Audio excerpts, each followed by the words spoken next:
Hello everyone and welcome back for another video. I am your co-host Nolan Barger, and today we are going to be talking about a very interesting topic, and that is the missing 411 when people literally disappear without a trace, and what exactly is going on.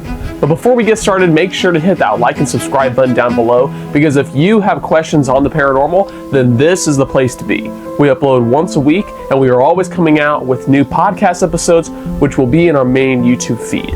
So with that, let's get into today's video.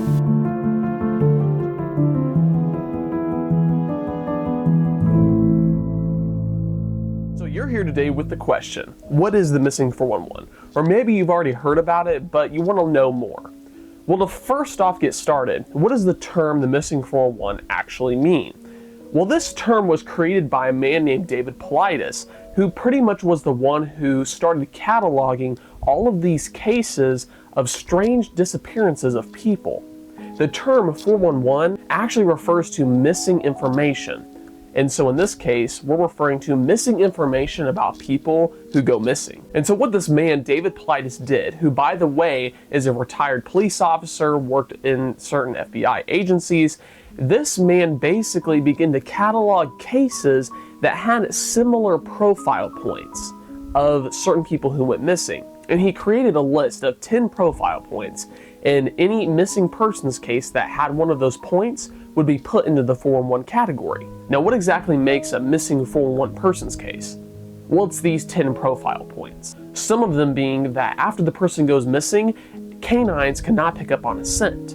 Others being that the person goes missing near rock fields, or their body's found near water, or that right after the person goes missing, there's a very crazy and strange weather event that prevents searchers to go and try to find the person. And probably one of the strangest of all, which we'll get to later in this video, is when the person's body is found, it is found in a place that was previously searched sometimes dozens of times. So this all sounds really, really strange.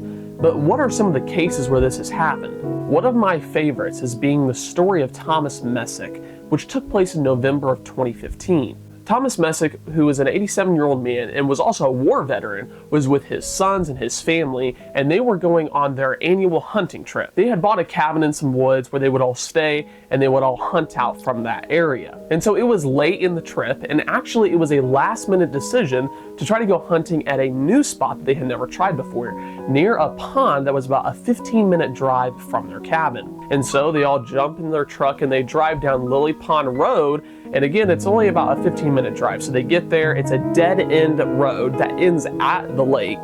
They all get out and they decide, right, here's the spot we're gonna do. They were really just trying to kill time. Now, Thomas Messick had several friends with him, and they were all about in their 80s, and they all brought their sons with them as well. Well, the older men decide, we'll walk into the woods about 100 yards in, we'll spread ourselves about 100 yards apart, and the sons, you guys walk ahead and you guys push any of the animals towards us. We'll see them and we'll get a kill. That was the plan. And so Thomas, he takes his spot as one of the watchers and simply sitting there waiting to see a possible deer or some other animal that his son, along with his friend's sons, are pushing towards them. But that's where things start to get really strange, because after 2 to 3 hours of this hunting routine, everyone finally was done. They didn't get a kill and they all head back to their truck. But when they get there, Thomas is the only one that has not returned yet.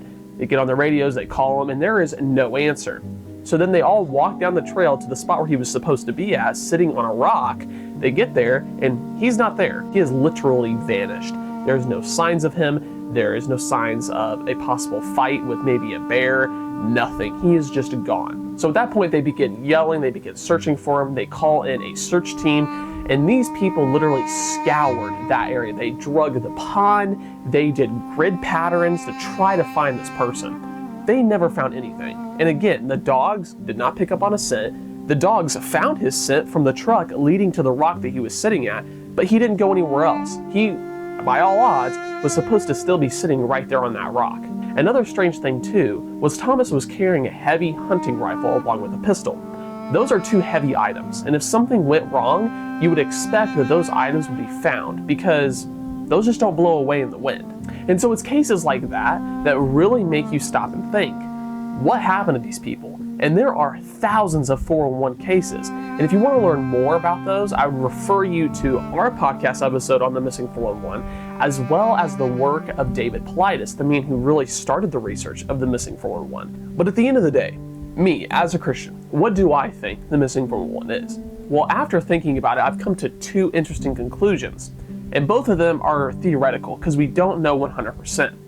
The first one being something like a wormhole. Is it possible that people are in places like the remote wilderness and they're running into these wormholes, and basically like a portal is getting sucked into these wormholes and is popping up somewhere who knows where? And that's also why it's possible why we sometimes will find their bodies in places that have been previously searched. They were sucked into the wormhole and then were dropped somewhere else. And then they find them and they're like, wait, where did these people come from? So that's one theory. The next theory would be UFO abduction, which is something that David Paulides actually connected it with. Because it actually would make sense if the person's body was found in an area previously searched. It would almost make sense if they were abducted by a UFO, taken and then dropped somewhere. Because a lot of times when they find the body, it seems like it's been dropped. The body is oftentimes also missing clothing, which is also another sign of UFO abduction.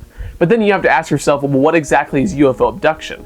Well, I would say that that's something very demonic, which I talked about in my previous video on this channel.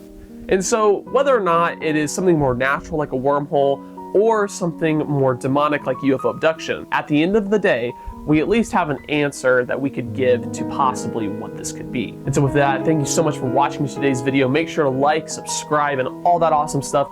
Find our podcast anywhere you listen to your podcast and support our ministry on Patreon by becoming a paying member. You get all kinds of benefits, including merch. It's really awesome. So go check us out, and I will see you in another video.